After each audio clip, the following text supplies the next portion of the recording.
प्रयास करना, जब जब जिस जिस महीने में जो जो प्रदोष पड़ा करे, जब प्रदोष पड़े, बन सके 1 बेलपत्र, बन सके 5 बेलपत्र, शमी पत्र, हरे मूंग,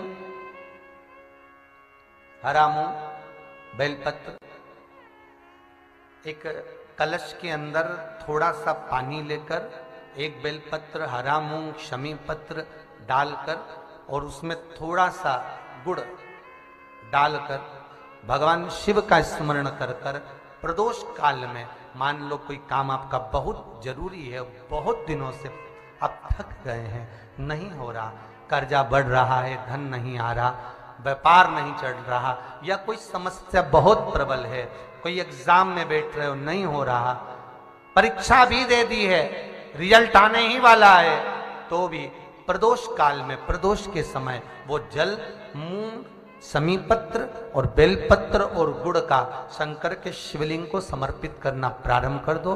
2 या 3 प्रदोष करोगे, बाबा आपकी मनोकामना शीघ्र पूर्ण कर देगा। 2 या 3 करोगे, बाबा करेगा। प्रदोष के दिन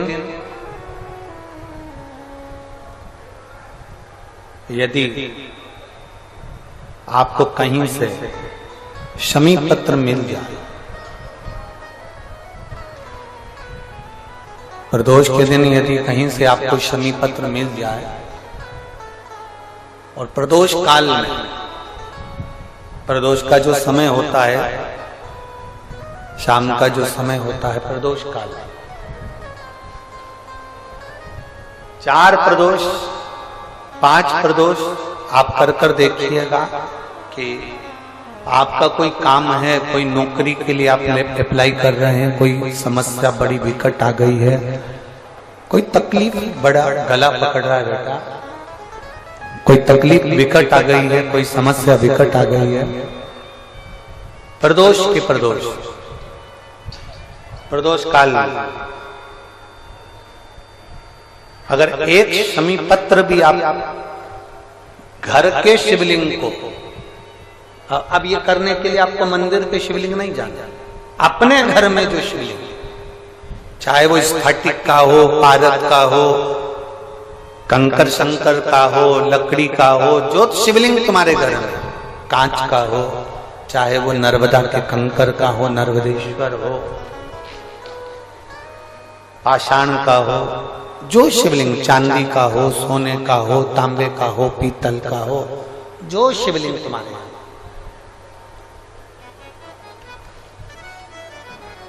एक शमी पत्र यदि आप भगवान शंकर के शिवलिंग पर समर्पित कर रहे हो और उस शमी पत्र को उठाकर रात्रि को 9:15 की जो एक मुहूर्त होता है, एक समय होता है, जिस समय पर हम अपने मन की बात भगवान शंकर को कहते हैं, पूर्व में भी इसका वर्णन हम कर चुके हैं कथाओं में। उस 9:15 पर वो शमी पत्र को उठाकर एक कागज में, एक कटोरी में उसको रखते थे। 4 या 5 प्रदोष के उस शमी पत्र को अपने पास में रखिए और जिस कार्य के लिए जा रहे हो उसको जेब में ऊपर के भाग में उसको रखकर लेकर जाइए, आपका वो कार्य सफल होकर ही रहेगा, वो रुक नहीं सकता।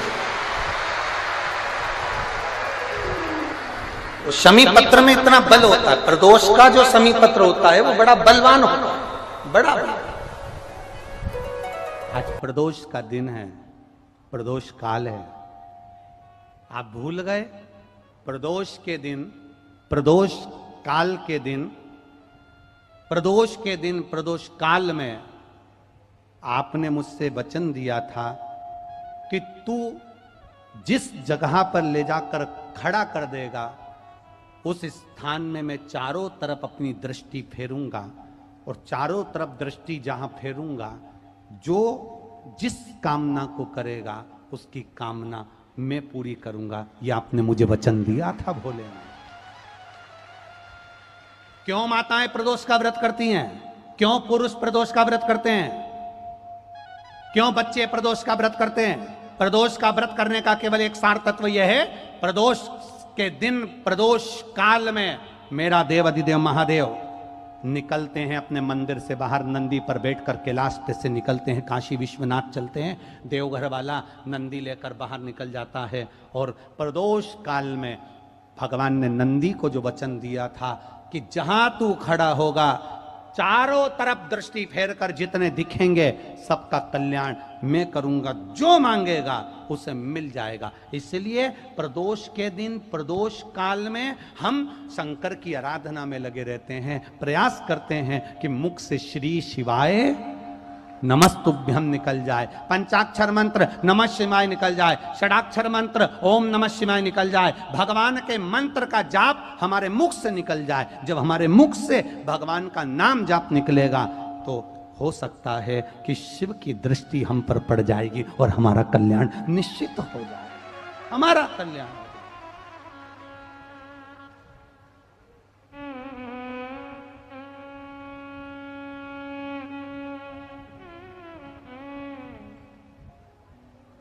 वो कहते ना, वो बाबा डमरू वाला रे थारी मौज कर देगा।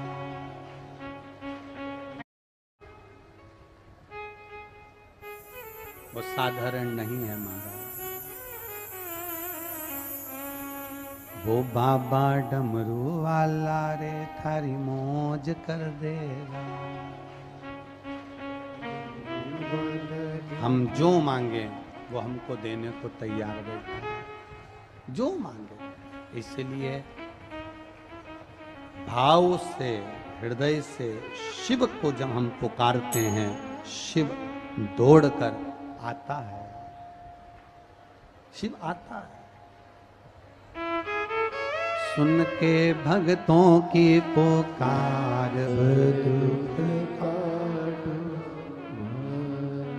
शिव कथा कहती है प्रदोष के दिन, प्रदोष काल में शिव जी के नाम का स्मरण प्रत्येक को कर लेना चाहिए।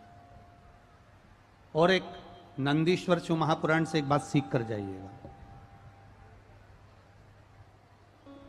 अगर आपको लग रहा है कि दुख समाप्ति नहीं हो रहा है, एक बीमारी से उठे दूसरी बीमारी में लग गए, फिर कोई दुख आ गया, फिर कोई दुख आ गया, फिर कोई तकलीफ आ गई, फिर कोई तकलीफ आ गई, बार बार आपको लग रहा है कि दुख पीछा ही नहीं छोड़ रहा, तो नंदीश्वर शिव महापुराण की कथा आपको कह रही है प्रदोष के दिन, प्रदोष काल में 2 जगह दिए लगाना प्रारंभ कर दो। पहला बेलपत्री के वृक्ष के नीचे, पहला दिया प्रदोष काल में, प्रदोष के दिन बेलपत्री के वृक्ष के नीचे, और दूसरा दिया अपने दरवाजे की चौखट के बाहर। मतलब अपन बाहर खड़े होंगे, अंदर की ओर दिया नहीं, बाहर की ओर एक दिया बेलपत्र के नीचे, देवाधिदेव महादेव से प्रार्थना कर कर, हे शिव शंकर, हे गौरी शंकर, हे शिव, आज प्रदोष का दिन, प्रदोष काल में आप भ्रमण के लिए निकलोगे नंदीश्वर के साथ में, ऐसी कृपा करना, आपके लिए मैंने द्वार सजाया है भोलेनाथ, आपकी दृष्टि मेरी चौखट पर भी कर देना, मेरी जिंदगी संवर जाए। इसलिए 2 दीप स्मरण करो। हाँ, अच्छा इशारा करा है, उसे समझ गए हो। जिस दिए को आप लगाओगे प्रदोष के दिन, प्रदोष काल में, एक दिया बेलपत्री के वृक्ष के नीचे लगाया है, और दूसरा दिया जब आप घर में प्रवेश करोगे तो राइट हैंड पर ही लगाएं। कौन से हैंड पर लगाएं? राइट हैंड पर। बहुत बहुत साधुवाद आपको दीदी, धन्यवाद, धन्यवाद दो। उन्होंने इशारा करके बताया कि दिया किस ओर लगाएं, कम से कम अपने को अंदाजा तो लग जावे ना दिया किस ओर लगना चाहिए। साधुवाद था, बहुत बहुत साधुवाद। इसको जागरूक श्रोता कहते हैं, जिनको कथा के प्रति रुचि है और भगवान के भजन के प्रति रुचि है, वो तुरंत भाव से उसको स्वीकार कर ले। तो 2 जगह दीप, पहला कहां पर लगाएंगे? जम के बोलो जरा। बेल पत्री के वृक्ष के नीचे। अब बेलपत्री के वृक्ष को भी समझना, कौन सा वृक्ष होना चाहिए? जो आप खड़े हो, दोनों हाथ ऊपर हो, उस हाथ तक भी उसकी पत्ती को स्पर्श ना हो पाए, मतलब उसकी छाया हमारे पूरे शरीर पर पड़े, तो बेलपत्री के वृक्ष की मूलता का आनंद है। जो छोटे बेलपत्री के वृक्ष होते हैं, छोटे छोटे जो पौधे होते हैं बेलपत्री के, इनको जल डालकर, खाद डालकर सिंचित करो, बड़ा करो, उनको पोषित कर कर बड़ा कर कर कहीं अच्छी जगह उनको लगाओ।